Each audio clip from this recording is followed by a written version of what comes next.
من يهده الله فلا مضل له ومن يضلل فلا هادي له وأشهد أن لا إله إلا الله وحده لا شريك له وأشهد أن محمدا عبده ورسوله اللهم صل على محمد وعلى آل محمد كما صليت على إبراهيم وعلى آل إبراهيم إنك حميد مجيد اللهم بارك على محمد وعلى آل محمد كما باركت على إبراهيم وعلى آل إبراهيم إنك حميد مجيد رب اشرح لي صدري ويسر لي أمري واحلل عقدة من لساني يفقهوا قولي سبحانك لا علم لنا إلا ما علمتنا إنك أنت العليم الحكيم أما بعد فإن خير الحديث كتاب الله وخير الهدي هدي محمد صلى الله عليه وسلم وشر الأمور محدثاتها وكل محدثة بدعة وكل بدعة ضلالة وكل ضلالة في النار فأعوذ بالله من الشيطان الرجيم بسم الله الرحمن الرحيم قال الله تعالى في القرآن المجيد كما ورد في سورة البقرة قال الذين يظنون أنهم ملاقو الله كم من فئة قليلة غلبت فئة كثيرة بإذن الله والله مع الصابرين. قابل عزت احترام حاضرین مجلس، محترم مکرم سامعین اکرام، ہر قسم کی تعریفات اس خالق مالک ارض و سماوات کے لیے اور لاکھوں کروڑوں درود و سلام آپ محمد مصطفیٰ صلی اللہ علیہ وآلہ وسلم کی ذات اقدس پر۔ ملکی حالات آپ سب کے سامنے ہیں۔ ہماری آج کی جو گفتگو ہے وہ موجودہ صورتحال کے تناظر میں ہی اسلامی تعلیمات کے حوالے سے ہوگی۔ اللہ تعالیٰ سے دعا ہے کہ اللہ تعالیٰ وطن عزیز پاکستان کی حفاظت فرمائے اور ہمارے وہ جوان، ہمارے وہ مجاہدین، ہماری وہ فوج جو ہر طرح سے دشمن کے سامنے نبض آزما ہونے کے لیے تیار ہے، اللہ تعالیٰ ان کی غیبی مدد فرمائے۔ کیونکہ مومن آدمی کا دو چیزوں کا اعتماد جو ہے وہ کبھی بھی ختم نہیں ہو سکتا۔ مومن آدمی صرف ایک چیز پر اعتماد نہیں کرتا، بلکہ اصل اعتماد، اصل یقین اس کا اپنے رب کی ذات پر ہوتا ہے، اور اسی رب کے حکم سے اعدوا لهم ما استطعتم من قوة کے تحت مومن آدمی سامان دنیا اور اسباب دنیا اور ضروریات دنیا کو ملحوظ خاطر رکھتے ہوئے دشمن کے خلاف اپنی قوت اسلحہ کو جمع کرتا ہے۔ لیکن اس کی بہت بہترین عکاسی شاعر نے اپنی زبان میں یوں کی تھی کہ کافر ہے تو شمشیر پہ کرتا ہے بھروسہ اور مومن ہے تو بے تیغ بھی لڑتا ہے سپاہی۔ کافر کا بھروسہ صرف اور صرف تلوار پر اور اپنے اسلحہ کے اوپر ہوتا ہے، مگر مومن جب میدان جنگ میں اتر جاتا ہے تو پھر وہ تلوار نہ بھی اس کے پاس ہو، وہ کبھی بھی منہ پھیر کر واپس نہیں پلٹا کرتا۔ یہ اللہ رب العزت کے اوپر اعتماد اور یقین ہی ہے جو میدانوں کے اندر مسلمانوں کو فتح سے ہمکنار کرتا ہے۔ غزوہ بدر کی مثال اگر ہم لیتے ہیں تو محمد الرسول اللہ صلی اللہ علیہ وآلہ وسلم اپنے چند صحابہ اکرام کے ساتھ، جن کی ایک مشہور تعداد 313 بتائی جاتی ہے، آپ میدان جنگ میں اترتے ہیں۔ کسی کے پاس ٹوٹی ہوئی تلوار ہے، کسی کے پاس ڈھال نہیں ہے، کسی کے پاس نیزہ پورا نہیں ہے، کسی کے کیسے ساز و سامان ہے، لیکن ان تمام تر اسباب کو اختیار کرنے سے پہلے وہ دن جس دن اگلے دن ہی مسلمانوں اور کافروں کا آمنا سامنا ہوتا ہے، اس سے پہلے ایک ہتھیار استعمال کیا جاتا ہے، اس سے پہلے ایک ہتھیار ہے، اور وہ ہتھیار کیا ہے کہ محمد رسول اللہ صلی اللہ علیہ وآلہ وسلم اپنی آنکھوں سے اشک بہاتے ہوئے رات کی تاریکی کے اندر اس مالک الملک کے سامنے گڑ گڑاتے روتے ہیں کہ اللہ، یہ مٹھی بھر تیری توحید کا نام لینے والے، ان کی تو نے مدد فرمانی ہے، ان کو دنیا سے ختم نہیں ہونے دینا، وگرنہ تیرا نام لینے والا ختم ہو جائے گا۔ میں بھی یہ کہتا ہوں کہ اے مسلمانوں، اپنے نبی کی اس دعا کو یاد کر کے دھندھی رات کے اندھیرے میں یا پاکستان کی عوام اللہ کے سامنے کھڑے ہو کر کہنا، یا اللہ، اس وقت بھی وہی صورتحال ہے کہ پوری دنیا کے اوپر کفار کو اگر آنکھیں دکھانے والا اور پوری دنیا کے اوپر اگر قوت اور طاقت کے اعتبار سے کوئی ملک بچا ہے تو وہ کوئی اور نہیں، یہ مٹھی بھر، یہ چند صرف وطن عزیز پاکستان کے جوان بچے ہیں۔ اے اللہ، اگر تو اپنی توحید کو باقی رکھنا چاہتا ہے اور تو رکھے گا انشاءاللہ، تو پاکستان کے جوانوں کی مدد فرمانا۔ اسلحے سے پہلے مسلمان کا ہتھیار دعا ہوتا ہے، تو اب پاکستانی عوام کیا کر سکتی ہے؟ سب سے پہلے پاکستانی عوام، میرے آپ کے کرنے کا کام یہ ہے کہ ہم کثرت سے اللہ رب العزت سے دعائیں کریں، ہم کثرت سے اللہ رب العزت سے مدد مانگیں، ہم کثرت سے اللہ رب العزت کو پکاریں، اللہ کو یاد کریں، اور اپنی وہ تمام معاملات، وہ تمام گناہ جو ہم کرتے چلے آ رہے ہیں ان سے تائب ہو جائیں، اللہ کی خوشنودی اور اللہ کی رضا حاصل کریں۔ اور مومن آدمی کا ایک وسیلہ کیا ہوتا ہے؟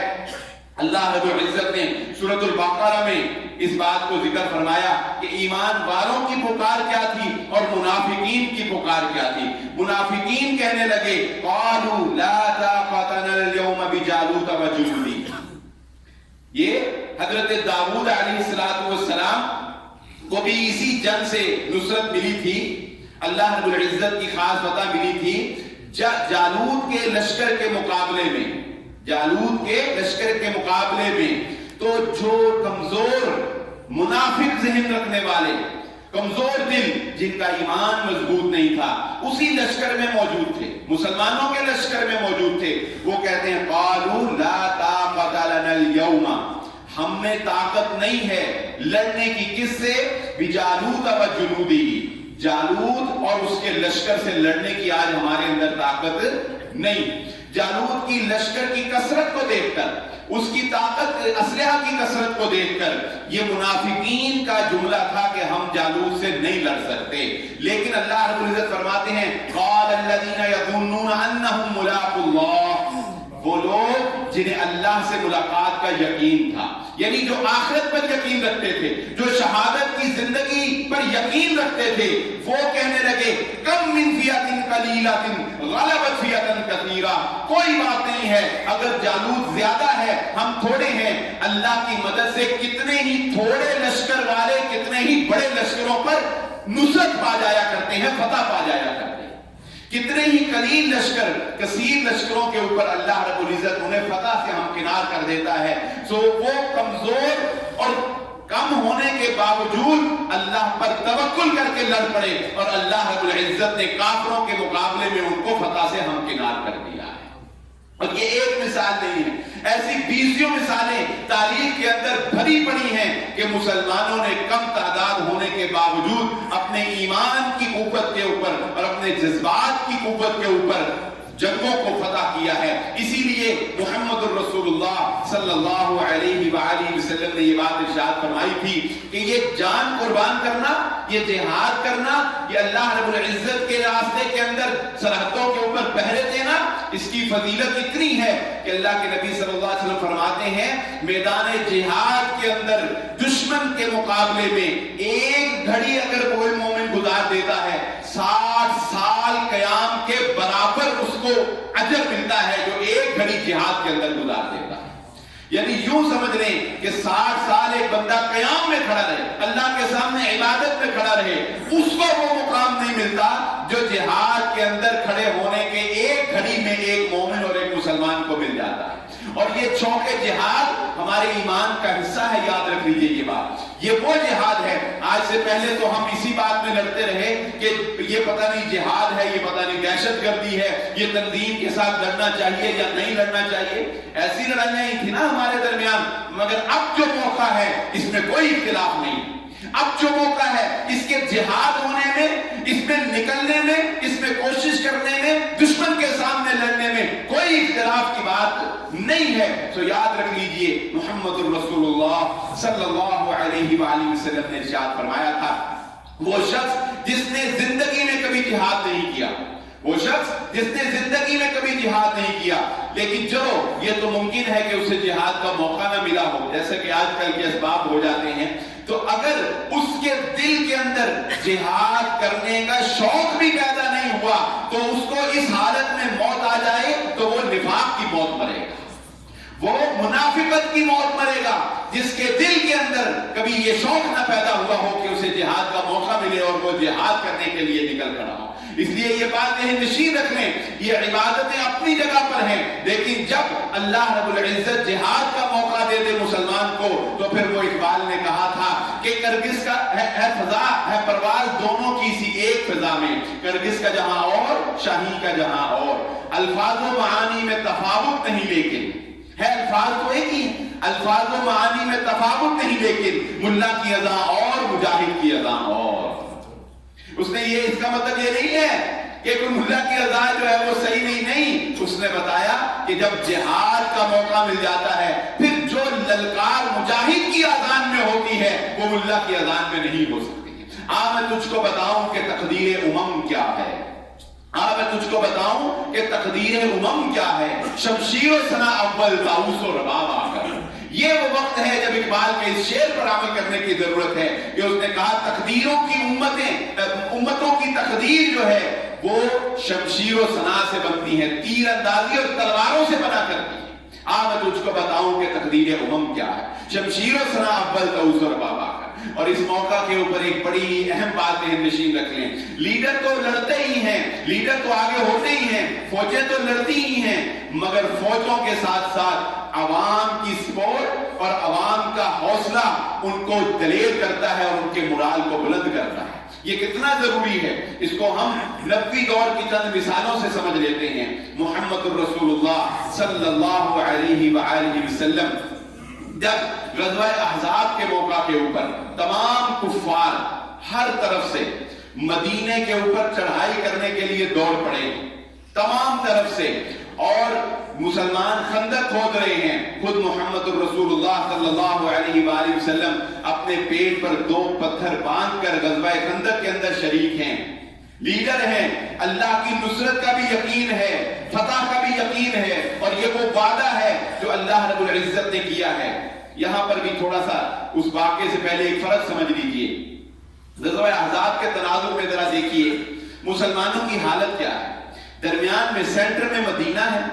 مدینے کے ایک طرف خندق کھود لی گئی ہے، خندق کے پار کفار کا ایک بہت بڑا لشکر جو تمام کافروں نے متحد ہو کر ایک اقوام متحدہ بنا کر وہ مسلمانوں کے خلاف جو ہے وہ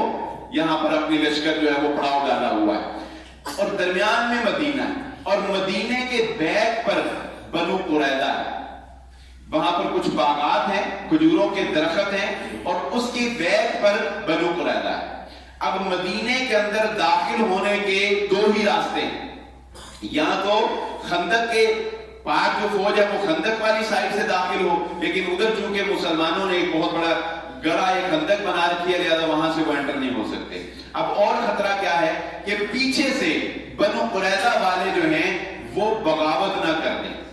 بغاوت کیسی کہ بنو قریظہ اور مسلمانوں کے درمیان یہ معاہدہ تھا، بنو قریظہ یہودیوں کا ایک قبیلہ تھا، ان کے درمیان اور مسلمانوں کے درمیان یہ معاہدہ تھا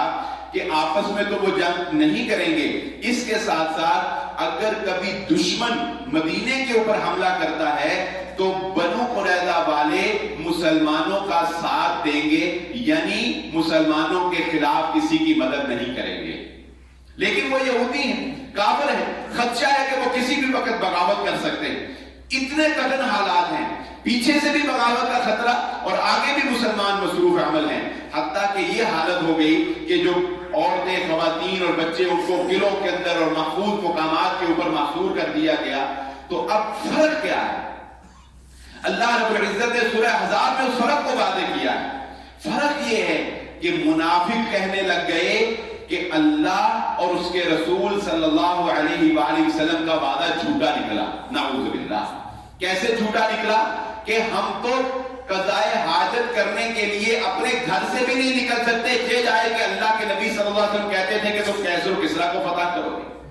حالات تو یہ ہیں کہ ہم قضائے حاجت کے لیے اپنے گھر سے بھی نہیں نکل سکتے، پیچھے بنو قریظہ والے بغاوت کرنے کے لیے تیار بیٹھے اور ادھر لشکر، ہم تو اللہ اور اس کے رسول صلی اللہ علیہ وسلم کے بعد دھوکہ نکلا۔ اور اس کے مقابلے میں جب ایمان والوں نے لشکروں کو آ کے دیکھا، لشکروں کو چڑھائی کرتے ہوئے دیکھا، تو ایمان والے کہنے لگے اللہ اور اس کے رسول کا وعدہ سچا ہو گیا،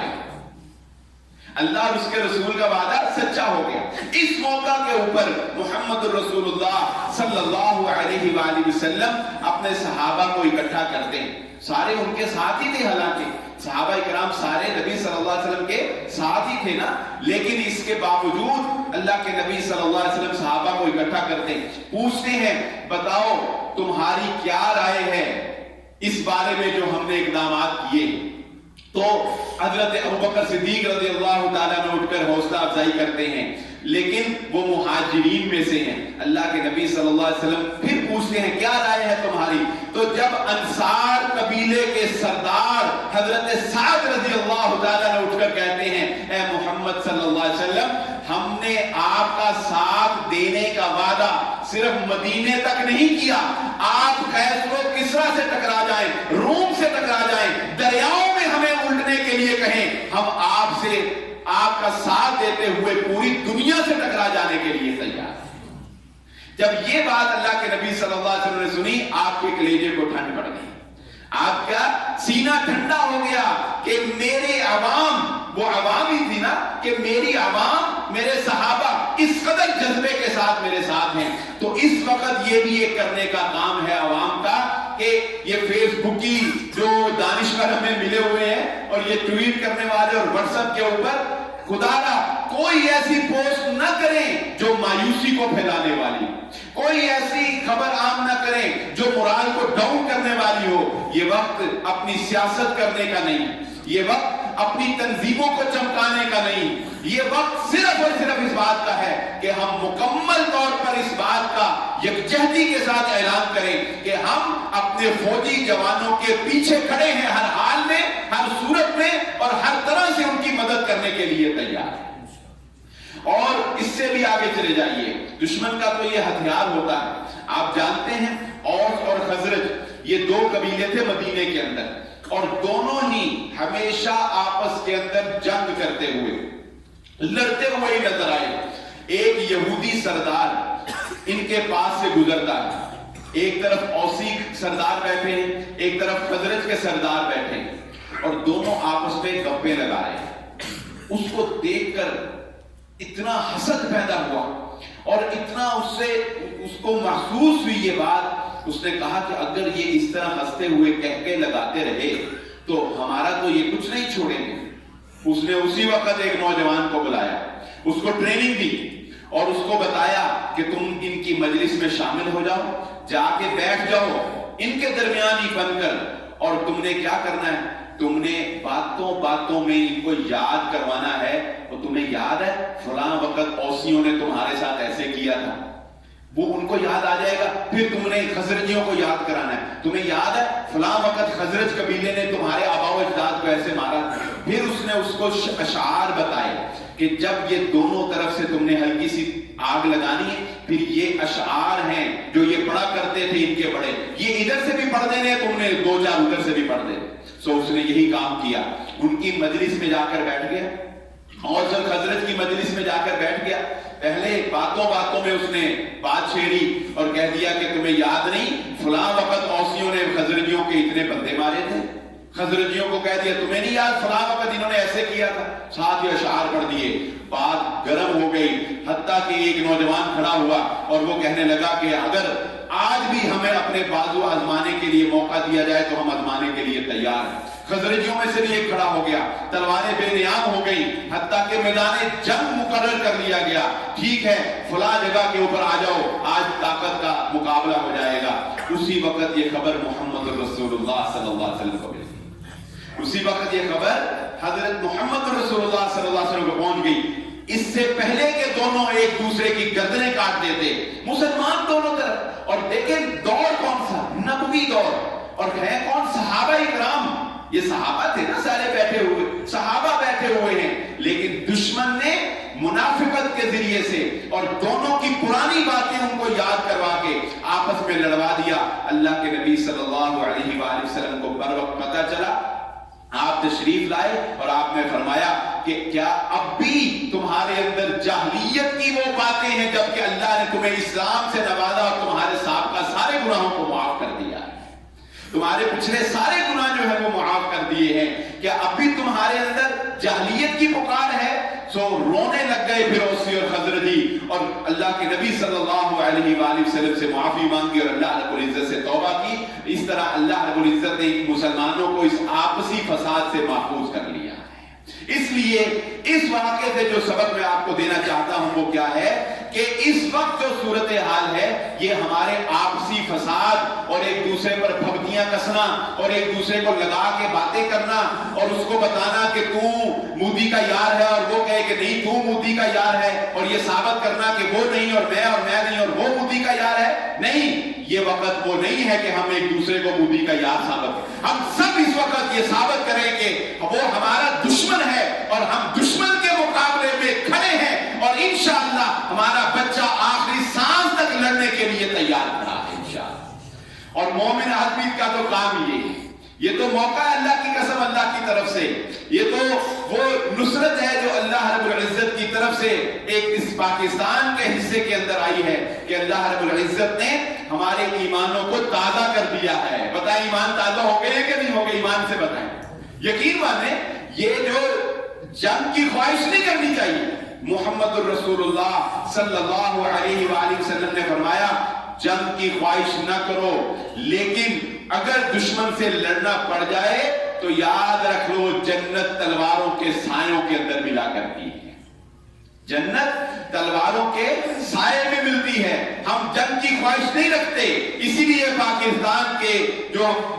بڑے اکابرین ہیں، ہمارے حکمران جو ہیں، وہ اسی لیے شاید بار بار امن کی بات کرتے ہیں کہ اسلام جنگ کی خواہش نہیں رکھتا، لیکن یہ بات بھی ذہن نشین رکھ لیں کہ اس جنگی صورتحال کے پیش نظر ہمارے ایمان تازہ ہو گئے، ہمیں پتہ چل گیا کہ ہم بھی مومن ہیں، ہم بھی لڑ سکتے ہیں، ہم بھی جہاد کر سکتے ہیں، مگر آج سے پہلے تو ہم یہی سمجھتے تھے جہاد کیا تو دہشت گردی ہوگی، جہاد کیا تو دہشت گردی کا لیبل لگ جائے گا۔ تو اس جنگی صورتحال نے الحمدللہ ہمارے ایمان کا جو لیول تھا اس کو اپ کر دیا ہے، اس کو بلند کر دیا ہے۔ سو ان حالات کے اندر ان تمام اس دور کی نزاکتوں کو سمجھتے ہوئے حکمت عملی کے ساتھ اور دانائی کے ساتھ اپنے اکابرین کا اور اپنے فوجی جوانوں کا اور اپنے سپہ سالار کا جو ہے وہ ساتھ دینے والی حکمت عملی اختیار کریں۔ یاد رکھ لیجئے یہ بات، وہ جو اوپر بیٹھے ہوئے ہیں وہ ہم سے بہت زیادہ سمجھدار ہیں، انہیں ہم سے زیادہ حالات کا پتہ ہے۔ ہم یہاں پر بیٹھ کر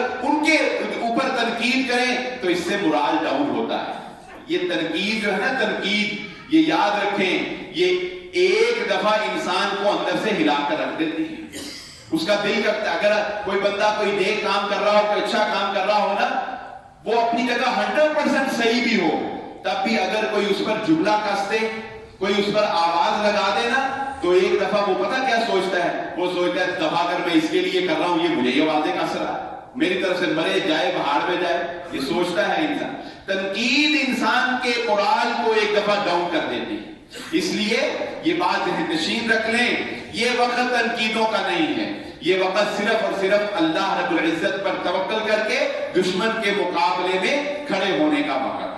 آئیے محمد الرسول اللہ صلی اللہ علیہ وآلہ وسلم کی زندگی سے ہم شوق شہادت کا وہ نقطہ نکال لیں کہ خود محمد الرسول اللہ صلی اللہ علیہ وآلہ وسلم اس قدر شہادت کا شوق رکھتے ہیں کہ آپ صلی اللہ علیہ وسلم فرماتے ہیں کہ مجھے یہ شوق ہے، میری یہ چاہت ہے، میری یہ خواہش ہے کہ میں اللہ کے راستے میں شہید کر دیا جاؤں، پھر زندہ کر دیا جاؤں، پھر شہید کر دیا جاؤں، پھر زندہ کر دیا جاؤں، پھر شہید کر دیا جاؤں، پھر زندہ کر دیا جاؤں۔ اور مسلمانوں کی تو خواتین کا بھی واقعہ یاد رکھ لیجئے، حضرت صفیہ رضی اللہ تعالی عنہا، یہ غزوہ احزاب کا ہی واقعہ ہے کہ مسلمانوں کو ایک قلعہ کے اندر بیوی بچوں کو اور خواتین کو وہاں پہ محصور کیا ہوا تھا، تو ایک یہودی جو ہے وہ اس قلعے کے چکر لگانے لگ گیا، اس کو پتہ لگ گیا کہ یہاں پر اندر بھی کوئی جو ہے وہ چھپا ہوا ہے تاکہ وہ مخبری کر سکے، تاکہ وہ خبر دے سکے۔ تو حضرت حسان بن ثابت رضی اللہ تعالیٰ عنہ یہ شاعر تھے، یہ بہت اچھے شاعر ہیں اللہ کے نبی صلی اللہ علیہ وسلم کے، لیکن ذرا بزدل تھے۔ تو حضرت صفیہ رضی اللہ تعالیٰ نے ان کو کہتی ہیں حسان یہ باہر مجھے یہودی چکر لگاتا نظر آ رہا ہے، یہ کوئی تخریب کاری کرے گا، ذرا جا کے اس کو پکڑو۔ تو وہ کہنے لگے کہ آپ کو پتا ہے میں اس فیلڈ کا بندہ نہیں ہوں،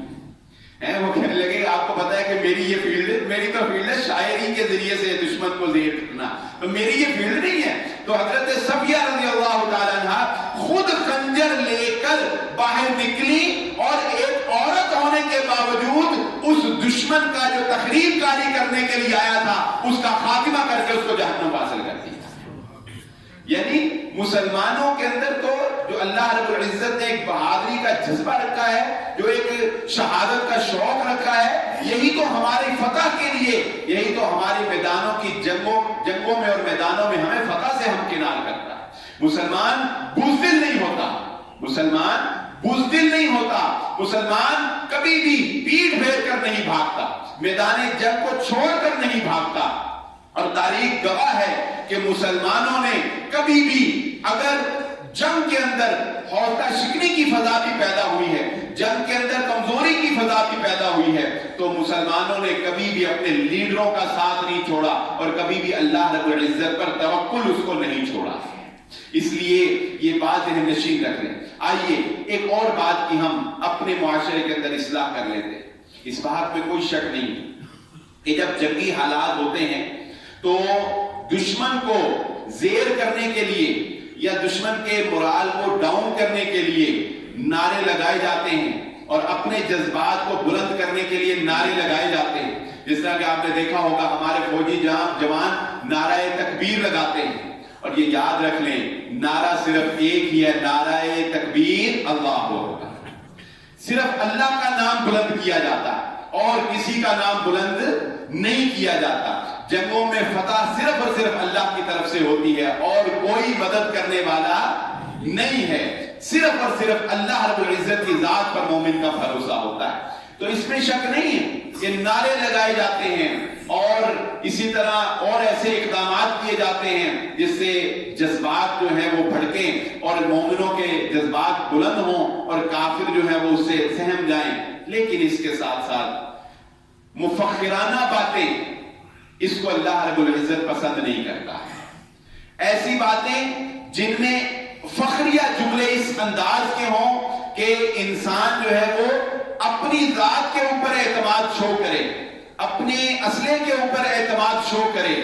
ایسے جملے جو ہم فیس بک کے اوپر اور واٹس ایپ کے اوپر دیکھ رہے ہیں، ان جملوں کے اندر عاجزی اور انکساری کا پہلو شامل کر کے ان کو پیش کرنا چاہیے، اور وہ عاجزی اور انکساری دشمن کے سامنے نہیں بلکہ اللہ کے سامنے پیش کر کے کرنا چاہیے۔ مثال کے طور پہ کوئی بھی آپ جملہ لکھتے ہیں تو اس سے پہلے یہ اس بات کا یا اس کے آخر میں بریکٹ میں اس بات کا اظہار ضرور کریں کہ اللہ کی مدد کے ساتھ، اللہ کی نصرت کے ساتھ، اللہ کی مدد ہمارے شامل حال ہے، تو ہم نے یہ دشمن کو ایسے کر دیا، ہم نے ان کے 2 طیارے گرا دیے، ان کے پائلٹ گرا دیے، یہ ہو گیا وہ ہو گیا، اللہ کی مدد کے ساتھ۔ اور اس کے ساتھ ساتھ ایک اور بات بھی ذہن نشین رکھ لیں،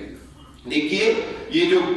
گناہ ہوتے ہیں یہ اللہ رب العزت کی ذات سے مومن کو دور کرتے ہیں اور نیکیاں اللہ کے قریب کرتے ہیں۔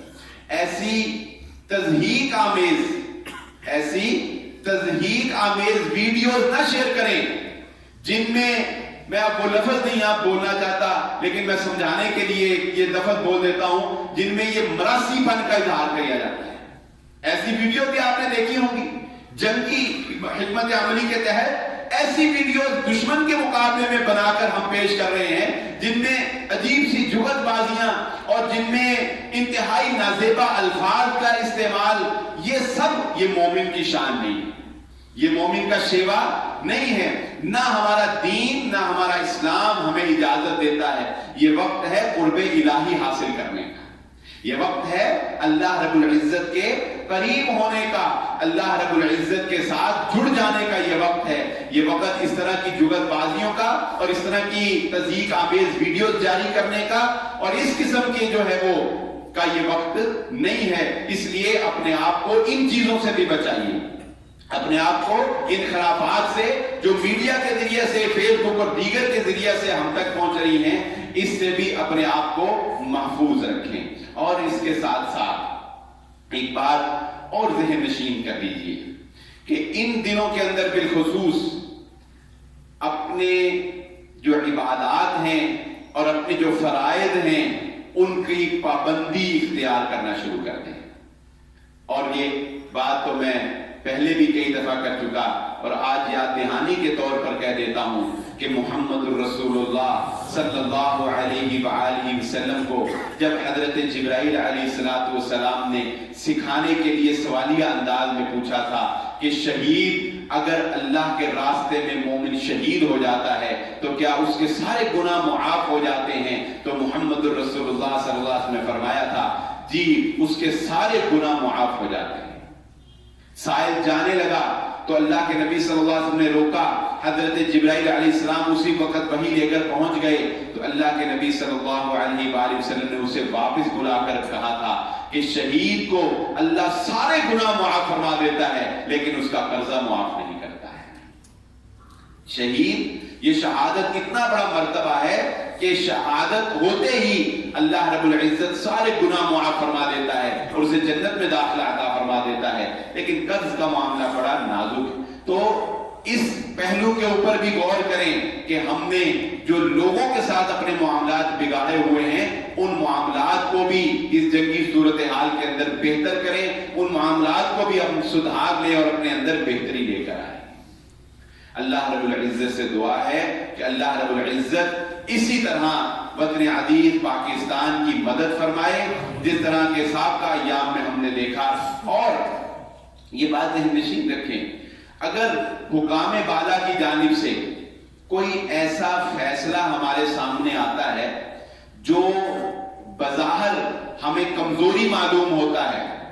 وقت کی نزاکت کو سمجھنا چاہیے۔ جس وقت یہ میں ایک صرف مثال سے بات سمجھانے لگا ہوں، مگر نہ یہ کوئی ریزیمبلنس نہیں ہے ان کی، مگر میں صرف یہ سمجھانے لگا ہوں کہ بعض اوقات حکام بالا کی طرف سے اگر کوئی ایسا فیصلہ آ جائے جو ہماری عقل کے مطابق کمزوری ہو تو حالات کے پیش نظر ہمیں خاموش رہنا چاہیے، حکام بالا کا ساتھ نہیں چھوڑنا چاہیے۔ مثال کے طور پہ جب صلح حدیبیہ ہوا ہے تو محمد الرسول اللہ صلی اللہ علیہ وآلہ وسلم نے صلح کی ہے جو کہ بظاہر ایک کمزوری والا معاملہ تھا، تھا اور حضرت عمر ابن خطاب رضی اللہ تعالیٰ عنہ اس پر اپنے جذبات پر قابو نہ رکھ سکے کیونکہ وہ دلیرانہ مزاج کے آدمی تھے، تو اپنے جذبات پر قابو نہ رکھ سکے اور اظہار بھی کر دیا کہ ہم نے یہ کمزوری سے جو ہے یہ صلح کیوں کی ہے، لیکن تاریخ نے یہ ثابت کر دیا کہ وہ صلح حدیبیہ ہی مسلمانوں کے لیے فتح کا باعث بنی۔ خیر وہ تو نبوت کے زبان اطہر سے وہ معاہدہ ہوا، لیکن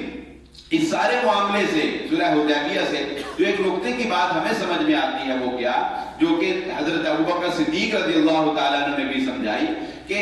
یہ وہ وقت ہے کہ اپنے حکام کا، اپنے سپہ سالار کا ساتھ نہیں چھوڑنا ہے، اپنے سپہ سالار کا اور حکام کا ساتھ نہیں چھوڑنا ہے۔ تو اس لیے یہ ایک فیصلہ جو ہمارے حکام بالا کی طرف سے کیا گیا پائلٹ کو واپس کرنے کا، بہت سے لوگ اس کو بزدلی سمجھ رہے ہیں، بہت سے لوگ اس کے اوپر تنقید کر رہے ہیں، خود پاکستانی۔ میں کہتا ہوں ٹھیک ہے آپ کی بات ٹھیک بھی ہوگی، مگر یہ موقع نہیں ہے کہ ہم اس طرح سے جملے کسیں،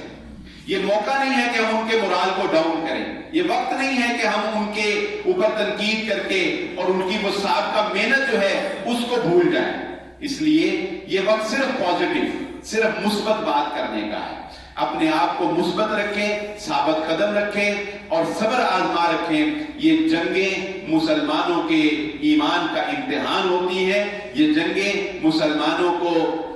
جنت تک پہنچا دیتی ہیں، اور مسلمان جنگ سے گھبرایا نہیں کرتا۔ امن کی خواہش اپنی جگہ، لیکن جنگ سے گھبراہٹ محسوس نہیں کرنی ہے۔ اللہ رب العزت سے دعا ہے اللہ رب العزت وطن عزیز پاکستان کی حفاظت فرمائے، اور اللہ رب العزت ہمارے دشمن کو اس کی سازشوں سمیت ناکام اور نیست و نابود کر دے۔ وما علیہ الا البلاغ۔